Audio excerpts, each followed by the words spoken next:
아모스 9장 11절부터 14절까지 말씀, 구약성경 1284쪽입니다. 우리 하나님의 말씀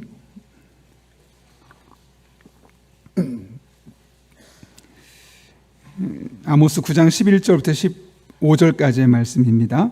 우리 같이 한 목소리로 하나님의 말씀을 천천히 봉독하겠습니다. 같이 읽습니다. 그날에 내가 다윗의 무너진 장막을 일으키고 그것들의 틈을 막으며 그 허물어진 것을 일으켜서 옛적과 같이 세우고 그들이 에돔의 남은 자와 내 이름으로 일컫는 만국을 기업으로 얻게 하리라. 이 일을 행하시는 여호와의 말씀이니라. 여호와의 말씀이니라. 보라, 날이 이를지라. 그때 파종하는 자가 곡식 추수하는 자의 뒤를 이으며 포도를 밟는 자가 씨 뿌리는 자의 뒤를 이으며 산들은 단 포도주를 흘리며 작은 산들은 녹으리라.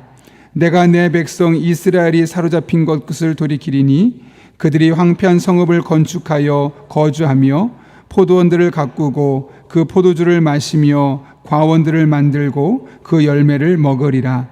내가 그들을 그들의 땅에 심으리니 그들이 내가 준 땅에서 다시 뽑히지 아니하리라. 내 하나님 여호와의 말씀이니라. 아멘. 오늘부터 일주일 동안 새벽기도를 진행하면서 차량 시간이 조금 당겨지게 됐습니다. 아마 25분쯤에는 나가시게 될 텐데요. 그러다 보니까 기도 시간이 좀 충분하지 않을 것 같아서 설교는 하나의 주제를 가지고 하고 좀 충분히 기도할 수 있도록 그렇게 이번 새벽기도에는 구성을 했습니다. 그러니 더 충분히 기도하시고 25분까지 하실 분은 하시고 그 뒤에 더 이어서 하실 분들은 계속해서 기도 이번 기회에 많이 하셨으면 합니다. 아마 TV를 보신 분들은 2023년에 그 경복궁 담장에 락커를 뿌려서 훼손한 사건을 보셨던 분 있으실 겁니다. 한 남자가 자신이 운영하는 불법 사이트를 홍보하기 위해서 10대 남녀 아이들에게 300만 원을 줄 테니 거기다 락커로 그 사이트를 글이 쓰라는 거였습니다. 어떻게 이런 일이 있을까 하고 나중에 CCTV를 통해 찾아봤더니 결국 그 두 사람이 잡히게 되었죠. 그리고 나서 국가가 어떤 조치를 취했냐면 국가문화재청에서 그것을 그냥 쓱쓱 닦아내고 뭐 지저분하네 하고 그냥 페인트 칠하고 단순하게 한 것이 아니라 문화재 복구팀을 보내서 복구를 시도했고 거의 1억 원에 가까운 돈이 들어갔다고 합니다. 거기에 들어간 비용과 장비 임대료 그리고 인건비를 총동원했더니 약 1억 원이 나오더라. 그래서 1억 원의 손해배상을 청구했죠. 사실 어떻게 보면은 그냥 벽에다가 락카칠한 낙서에 불과할 수 있습니다. 그러면 위에 페인트 칠을 더 칠하거나 뭐 단순하게 그냥 지운다거나 아니면 돌을 깎아내거나 우리가 생각할 땐 그렇게 단순하게 해도 될 텐데 왜 그것을 1억 원이나 들여서 그 많은 비용과 시간을 들여서 그 문화재를 복구하려고 했을까요? 그만큼 중요한 의미를 갖고 있기 때문이죠. 종종 그런 이야기를 들었던 적이 있어요. 아주 오래된 가죽을 훼손되어서 버리려고 하는 사람이 많을 텐데 그걸 버리지 않고 오히려 다시 갖고 가서 그래서 마치 새 것 마냥 가죽을 복원하는 일을 한다고 합니다. 왜 그러냐? 그 가방이 내게 아주 의미가 있는 것이라서 그냥 버릴 수 없었기 때문에 그런 일을 한다고 합니다. 그것처럼 아주 중요한 것들은 그냥 무너뜨리고 새로 재건축을 하기보다는 이것을 복원해서 그 원래 의미를 우리가 가지려고 하는 것이죠. 오늘 본문도 보게 되면 하나님께서 다윗의 파괴된 천막을 다시 복원하시겠다라고 하십니다. 사실 여러분 천막은 찢어지기 쉽습니다. 재질이 약하기 때문이죠. 아무리 거창해도 아무리 거창하게 포장으로 채워도 그것은 천막은 천막에 불과합니다. 그런데 왜 하나님께서는 다윗의 이 장막을 다시 일으켜 세우시겠다고 했는가? 그 다윗의 장막이 주는 메시지가 있고 그 의미가 있기 때문에 그렇습니다. 그 어떤 것도 비교할 수 없는 그 다윗의 장막이 주는 중요도가 있기 때문에 그것을 그대로 재건하고 싶었던 하나님의 마음이 있었던 것이죠. 오늘 본문의 말씀이 바로 그런 말씀인데요. 본문은 하나님께서 이스라엘 백성들을 심판해서 다시 구원하시고 회복하시는 날, 그날 어떤 일을 시작할 것인가에 대해서 이야기합니다. 그날 하나님께서 가장 우선순위를 두고 있는 것이 무엇인가를 알려주는 것이 오늘 본문의 말씀인데, 우리가 잘 아는 속담이 있죠. 첫 단추를 잘 끼워야 한다는 것처럼 하나님께서 이스라엘 백성들의 삶을 회복시키고 그들의 모든 시스템 무너진 것을 회복시키려 할 때 하나님 가장 먼저 무엇을 먼저 회복시키실까? 그것이 오늘 본문의 말씀이죠. 11절 말씀은 이렇게 이야기합니다. 같이 한번 읽겠습니다. 시작.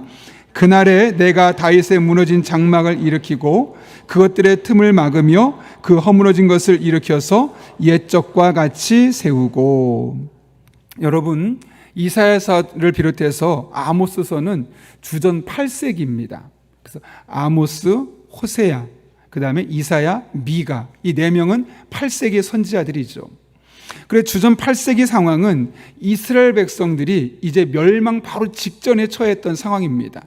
그러니 정치도 무너졌고 경제도 허물어지기 일보 직전이고 사회 시스템과 교육, 이 모든 것들이 다 무너졌던 시스템 상황 속에 있는 겁니다. 그런 상황 가운데 하나님께서 이것을 회복시키기 위해서 무엇을 가장 먼저 신경 써야 될까요? 여러분, 나라가 무너져 가는데, 나라가 존폐 위기에 놓여 있는데 어떤 것을 가장 먼저 회복시켜야 되겠습니까? 경제입니까? 정치입니까?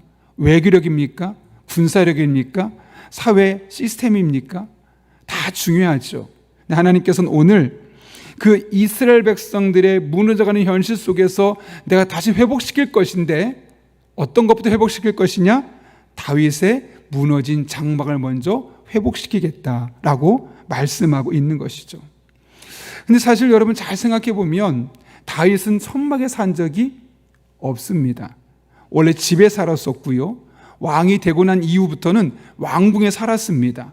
그런데 하나님은 왜 다윗의 왕궁을 회복시키겠다 혹은 다윗의 집을 회복시키겠다고 말씀하지 않고 다윗의 천막, 다윗의 장막을 회복시키겠다고 말씀하실까요? 이에 대해서는 두 가지 해석이 있어요. 첫 번째로는 이 다윗의 장막은 다윗의 왕조, 그 이스라엘을 다시 내가 회복시켜 주겠다라는 의미가 있다는 거죠. 그런데 이것은 첫 번째 의미라면 더 중요한 두 번째 의미가 있습니다. 그것은 이 장막이 도대체 무엇을 의미하느냐를 볼 때 선명하게 알 수 있죠. 오늘 본문에 사용된 다윗의 무너진 장막, 이 장막은 히브리어로 수카로 되어 있습니다. 수카. 이건 뭐냐면 천막입니다. 말 그대로 천막이죠.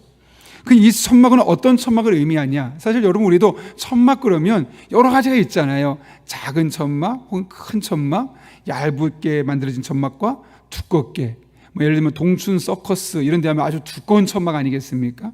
그런 다양한 천막이 있을 거 아니겠어요? 그럼 이 당시에 지금 하나님께서 내가 다윗의 무너진 장막을 일으키겠다고 하셨는데, 그때 그럼 그 장막을 어떤 장막을 염두에 주셨을까? 이 수카란 단어는 이스라엘 백성들이 광야 기간 지냈던 숙소였던 장막을 의미합니다. 하나님께서 이스라엘 백성들이 숙소에서 그 천막에 지낼 때 어떤 일을 하셨습니까? 무려 40년 동안 어떻게 하셨죠? 밤에는 불기둥으로, 낮에는 구름기둥으로 함께 하시면서 그들을 앞에서 인도하셨습니다. 여기까지 따라오라고, 여기에 멈추라고 계속해서 하나님의 임재를 경험했던 장막이었습니다. 사실 거주하기에는 불편한 곳이었죠. 사막이었고 또 더군다나 재질도 좋지 않았습니다. 그러나 그들이 그 사막에서 머물렀던 장막은 어떤 곳이었냐면 하나님의 인도하심과 하나님의 임재를 날마다 경험했던, 하나님의 살아계심을 몸소 경험했던 그 예배 자리가 바로 장막이었던 겁니다. 다시 말하면 하나님과의 영적인 만남이 있었던 곳, 도무지 잊을 수 없었던 곳이었던 것이죠. 그래서 이스라엘 백성들은 그 40년 동안 광야 생활을 하면서 그 장막에서 생활이 너무 불편했겠죠. 사막이었으니까요. 많은 사막 바람이 불었을 겁니다. 또 떼약볕이 있었을 겁니다. 더군다나 그렇게 환경도 좋지 않은 곳입니다. 근데 그들은 그 장막 생활을 도무지 잊을 수가 없었습니다. 그래서 우리가 이것을 늘 기억하자라는 의지로서 그들이 하나의 절기를 만들고 지키게 되죠. 그게 바로 장막절입니다. 여러분, 하나님께서 왜 다윗의 장막, 다윗의 천막을 복원하시려는지 알겠습니까? 다윗은 천막에 산 적도 없었지만 다윗의 천막이라고 말씀하시면서 이스라엘 백성들과 하나님께서 함께 하셨던 그 광야 생활을 하나님은 떠올렸던 겁니다. 그러면서 다윗이 그 하나님의 임재를 얼마나 사모했던 사람이었는지를 오늘 본문을 통해서 다시 한번 우리에게 보여주고 있는 것이죠. 그런 의미에서 엄밀히 말하면 우리 생각에는 하나님의 임재만 생각한다면, 그 원형을 생각한다면 모세의 장막을 회복시키겠다고 말씀할 수 있거든요. 아니면 화려한 걸 생각한다면 솔로몬의 성전을 내가 회복시키겠다라고 말씀하실 수 있어요. 하나님은 모세의 장막도 아니고 솔로몬의 성전도 아니고 다윗의 장막, 다윗이 한 번도 산 적이 없는, 그러나 다윗의 마음속에 하나님의 임재를 사모하고 예배를 사모하고 하나님과 늘 함께하려 했었던 그 마음이 있었던 곳, 그것이 바로 다윗의 장막이었고, 하나님은 그 다윗의 장막을 가장 먼저 회복시키겠다고 말씀하고 있는 겁니다. 다시 말하면 그냥 다윗이 살던 집을 회복시키겠다는 게 아니라 그 다윗의 하나님을 향한 열심, 열정, 예배를 사모하는 마음, 하나님의 임재를 기대하는 그 마음을 가장 먼저 회복시키겠다고 말씀하고 있는 것이죠. 왜 그러냐면 그렇게 하나님의 임재를 경험하고 나면, 하나님의 인도하심을 경험하고 나면, 그렇게 예배가 회복되고 나면 다른 것들은 자연스럽게 회복되는 것이기 때문이에요.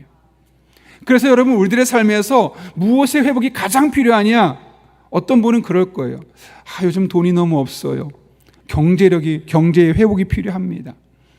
가정의 관계가 깨어졌어요. 부부관계 회복이 필요합니다. 이런 다양한 현실적인 문제를 놓고 우리는 그 문제 회복을 위해서 노력합니다.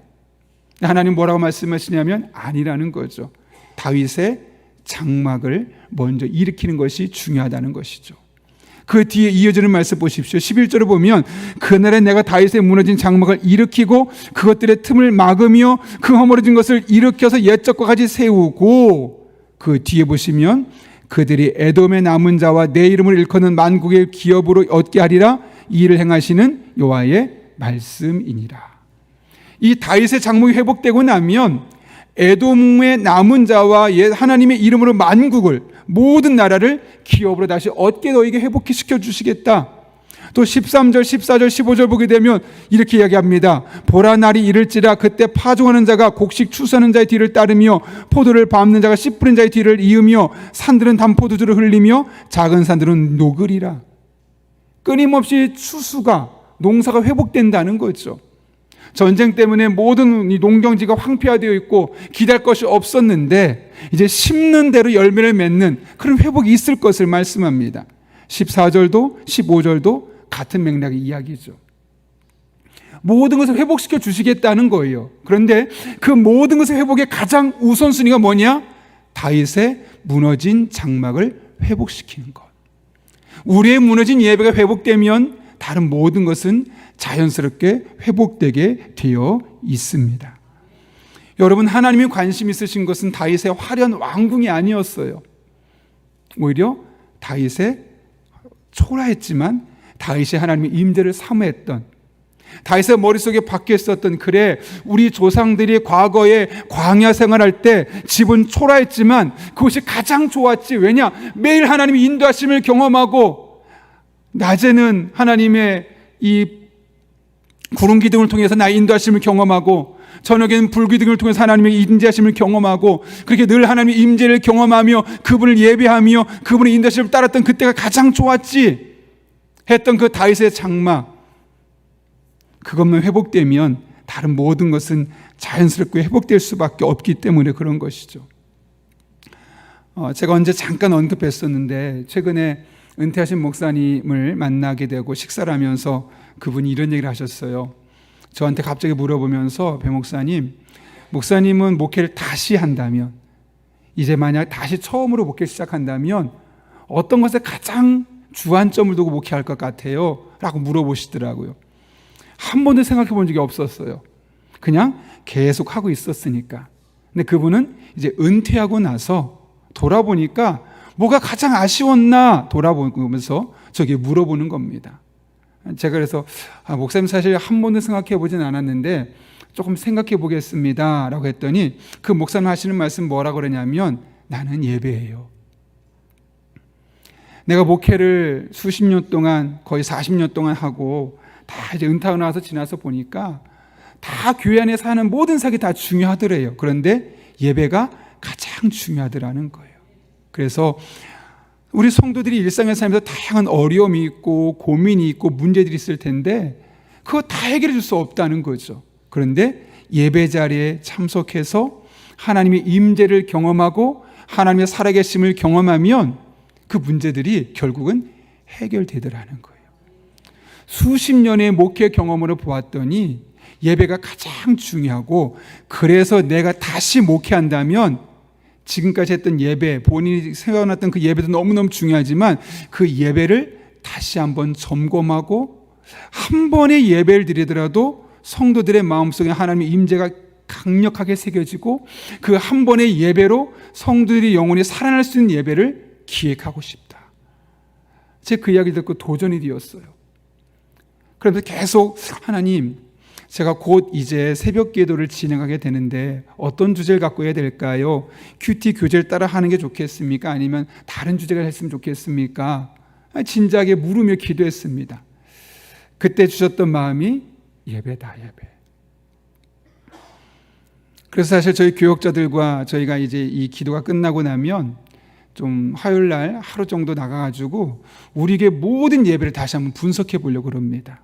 다 분석해 보고 조금 미진한 건 없었는지, 혹시 이것 때문에 하나님의 임재를 경험하는 데 부족한 것은 없었는지 다시 한번 전반적으로 체크하면서 새벽 기도부터 주일 예배까지 드려지는 모든 예배, 어린 예배뿐만 아니라 아이들 예배까지 점검하면서 그 예배 가운데 하나님의 임재가 있기를 우리가 한번 노력해보자. 그렇게까지 이야기를 나누게 되었습니다. 왜냐? 예배가 회복되면 다른 것은 자연스럽게 회복되기 때문에요. 여러분 학개서 많이 들어보셨죠? 학개서를 보게 되면 하나님께서 이스라엘 백성들에게 성전을 지으라는 이야기를 하십니다. 여러분 성전을 지으라는 이야기는 뭘까요? 건물을 지으라는 걸까요? 아니죠.